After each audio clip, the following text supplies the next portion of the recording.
Today, I want to share my thoughts on how I conquered my anger. Now, I'm not talking about just losing your temper or getting in an argument with someone. Those are short-term situational things that we all experience. I mean, personally, I tend to get mad at technology as if it's intentionally malfunctioning. Lots of cussing at my computer, you stupid effing piece of S. And as I said, that's like a different kind of thing. I'm talking about a specific brand of this deeper, judgmental anger I carried around for nearly 20 years. It was long-term and competitive, and I was consumed by it for sure. So yeah, I've been in therapy, I've read books, and I've worked pretty darn hard to get over it. And here's what I learned. A little bit of background. Much of my anger was somehow related to status and intelligence, because I come from a blue-collar background, and I grew up with feelings that I wasn't as good as other people, or that I wasn't as smart as them, and I definitely lacked a lot of social skills, and I was kind of in a shell. I was this quiet and odd kid, and I think somehow that made people assume I wasn't intelligent. Like when it was time for me to go out into the adult world and support myself, or at least try to, I ended up in a lot of these low-paying retail jobs, like being talked down to by the managers. But I saw other people around me getting along just fine. Like they went off to college, and they bought houses and cars and had kids, and somehow that made me really angry. Like, why weren't they having the social problems I had? And not only was I somehow envious, I also couldn't understand why they even wanted those things in the first place. Like, who wants that kind of boring, materialistic, predictable life? I guess it was this weird thing of being unhappy that they weren't unhappy. So I found a way to express all of that through a sort of creative satire. I made up these characters who could say the things I was afraid to say, like Sir Millard Mulch, Ed Furniture, Dr. Zoltan, other weird fake names. And I basically posed as this superior being. And I wrote songs making fun of quote unquote stupid people. And as goofy as all of it was, my music and essays and videos actually had a serious source. Like they were driven by my deep irritability. But here's what I eventually realized, that my anger was just fear wearing a mask. All right, let me repeat that. My anger was fear wearing a mask. So whenever I get angry, it's actually because I'm afraid or feel threatened. So the initial feeling that arises is fear, and very quickly that is masked by anger. That means that when I'm mad at someone, it means deep down that probably I feel threatened by them. It's like my anger is hiding this subconscious feeling of weakness, that I'm losing and they're winning. So it's like my ego is protecting itself. It's this defense mechanism. So all those years of being angry and writing essays about bands is because I probably felt threatened by them. And that's tough to admit, but it's true. I don't think it was hard for most people to figure that out about me, but it took me a long time. Now, I don't know if you've experienced this, but I've found that most conflicts I have with people are actually just in my head. And I don't mean the people are in my head. I mean, I'm imagining arguing with people, going through all of the steps and all of the gotchas and all the excuses and all the counter moves. And if I say this, are they going to say that? And it's crazy because these people are not even there and they're not even arguing with me, and they're definitely not affecting my life in any real physical way. So I'm just making myself angry in my imagination.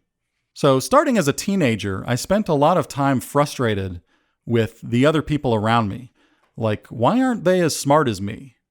And of course, all someone had to do to be smart in my world was listen to Mr. Bungle, because I was ranking people along a single dimension, like this single musical choice. But I think that's what we do all the time along other dimensions that are just as silly. And by this point in my life, I know that I'm far from being a superior form of intelligence. And maybe back then I didn't know that. I developed this everyone is stupid but me attitude, which was highly addictive. I'd go around looking for any sign that someone was stupid. And I got some kind of twisted sense of superiority out of it, even though all it did was make my life worse. The problem is that person who might seem stupider than me in one context, it's likely that they're smarter than me in another.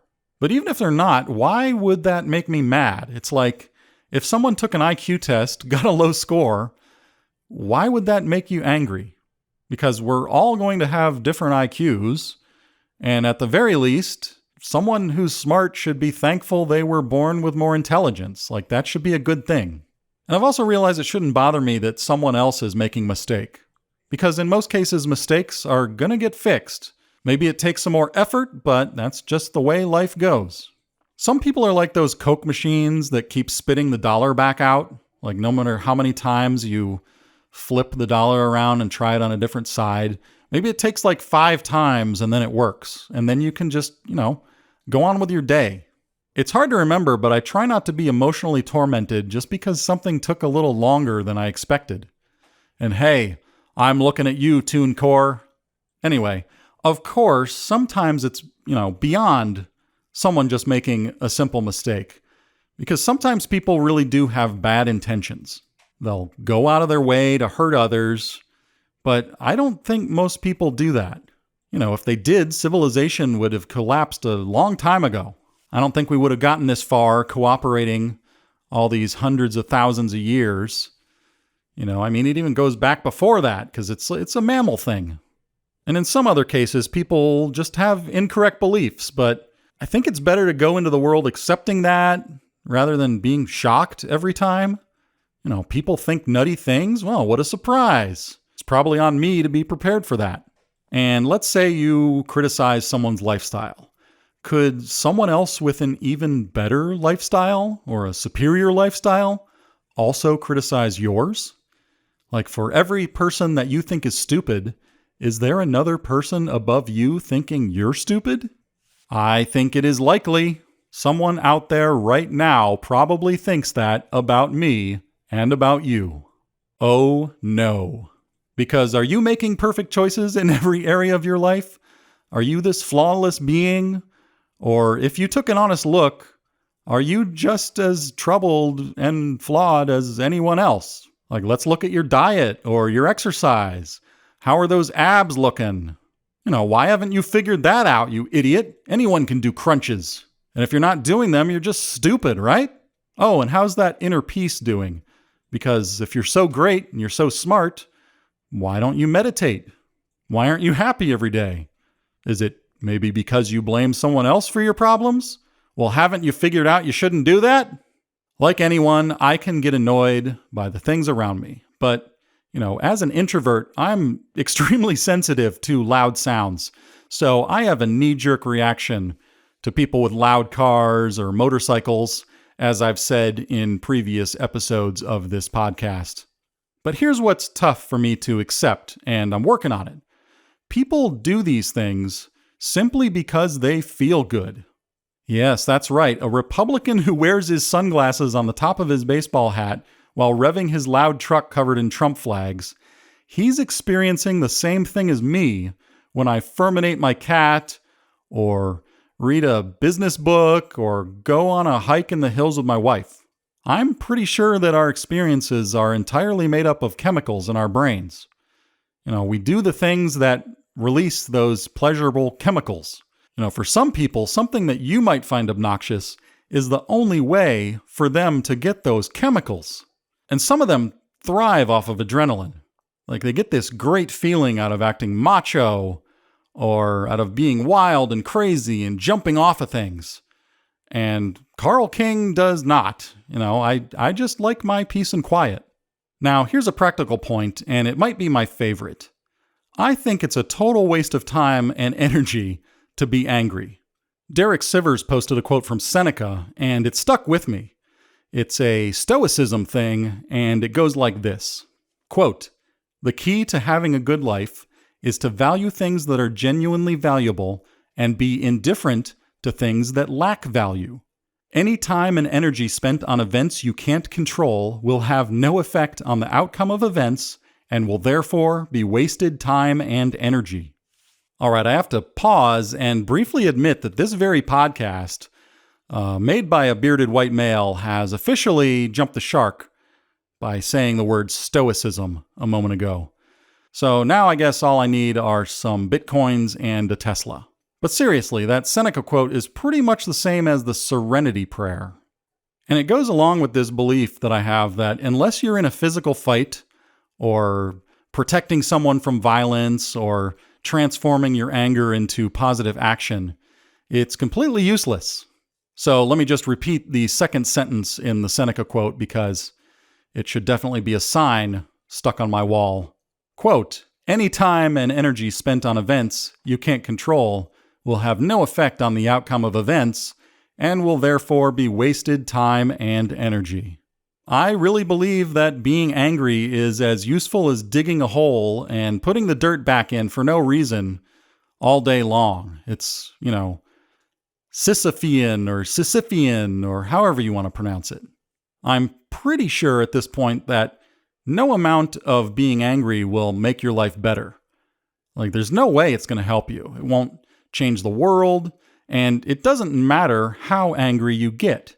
Like, you can measure it if you want. You can try being twice as angry, or 10 times as angry, or 100 times as angry, and you will get the same non-result. That right there should prove to you that anger doesn't do anything. Of course, in the meantime, you're only hurting your own body and your mind, flooding them with stress hormones that do real damage. You've got increased fat storage, lowered immune response, inflammation, heart attack, strokes, just dying sooner in general. And anger definitely doesn't hurt the people you're angry at. It only hurts you. Sitting there being angry all day is like punching yourself in the face over and over. Kind of crazy if you think of it that way. Like, why would you do that? You'll have to excuse me. I've got to go over here and inject some stress hormones into my body. Give myself a chronic disease, see if that fixes the problem. Eckhart Tolle, or is it Tolle or Toll, he writes about a concept called the pain body. And I think he believes it's a real thing, but I really like it as a metaphor. The pain body is a way to personify these feelings like anger and to explain how it behaves. So his concept is this. There's this sort of energetic body inside of you, and it wants nothing but for you to be in pain. It does nothing but feed off of that misery.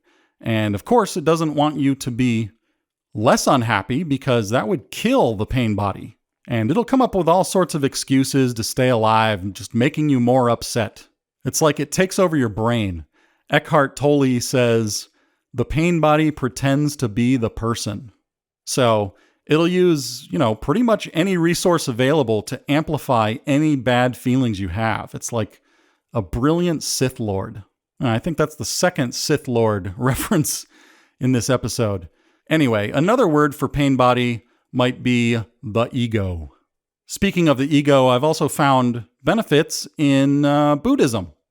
There's this idea that we're all suffering, and I get that. I think deep down we're all the same idiot suffering for different external reasons.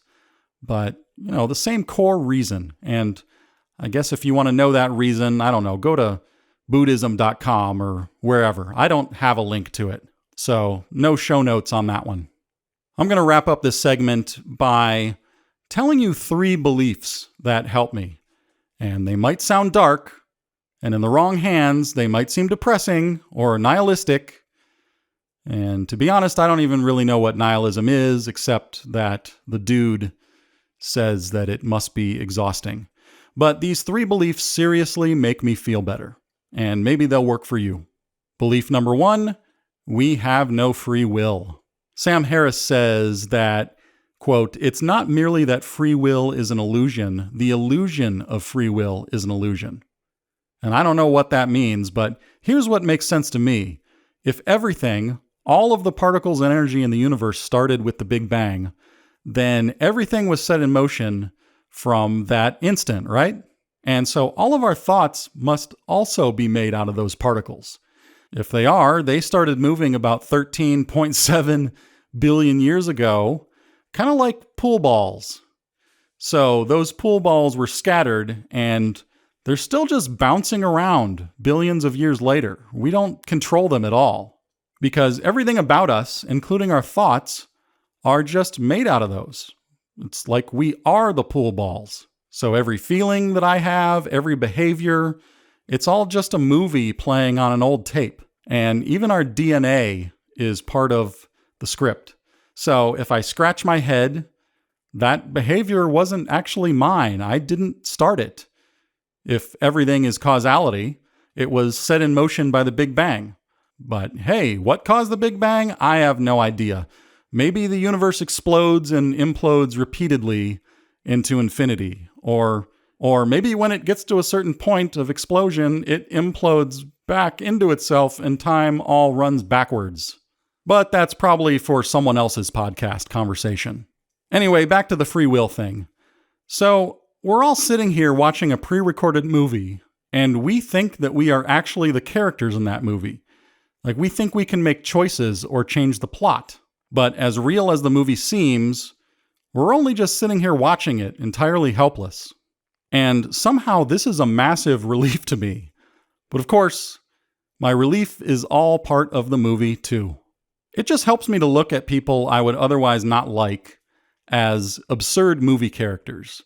Because, they didn't create themselves or choose the way they are any more than I did. And could I be wrong about all of this? Of course I could be. But it sure does help me with my frustration. Belief number 2, humans are cockroaches consuming the earth. Wow. What a belief. So yeah, I do think this is true and that there's nothing we can do about it. It's like we're just feasting on the cake. And we're all doing it. We're no different. It's, easy to point the finger at those bad people who are destroying the planet, but we all are. I think that from the Earth's perspective, we're all just pure evil. And unlike bees, humans serve no purpose to the ecosystem. So we're pretty much like a disease.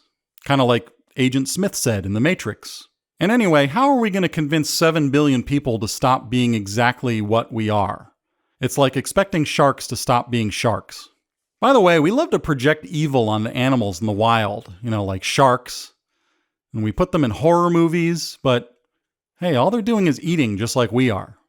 Jim Rohn said something like, well, that's why we call them liars, because they lie. What else do you expect them to do? Belief number 3. Nothing ultimately matters because eventually the sun will explode and the universe might expand so far that it dissipates into nothingness. And that's called the ultimate fate of the universe. And it's a real thing. It's even got its own Wikipedia page. You can go read it. I'm putting a link to it in the show notes. Now, these things don't make me happy, of course. It's just that they relieve the petty anger that I have at other people. And maybe since really bad things are going to happen far beyond what any specific humans can do, I accept that it's pretty pointless to sit around mad. It helps me to stop pointing the finger and stop imagining enemies, or casting people as villains in my personal movie. And yeah, as I said, some of those 3 things, like not having any free will, humans are eating the earth, and the universe might end, could seem pretty dark. And you might think, well, Carl King, if nothing matters, why don't we just do anything we want? Why don't I go out and do a bunch of bad stuff? Well, we don't have time to delve into the ethics and morality and why you should be good to other people, but I'm just going to say you should do that. Care about your friends and family, care about strangers, be nice, make the world around you better. I know it's a cliche, but we're only here for a short time.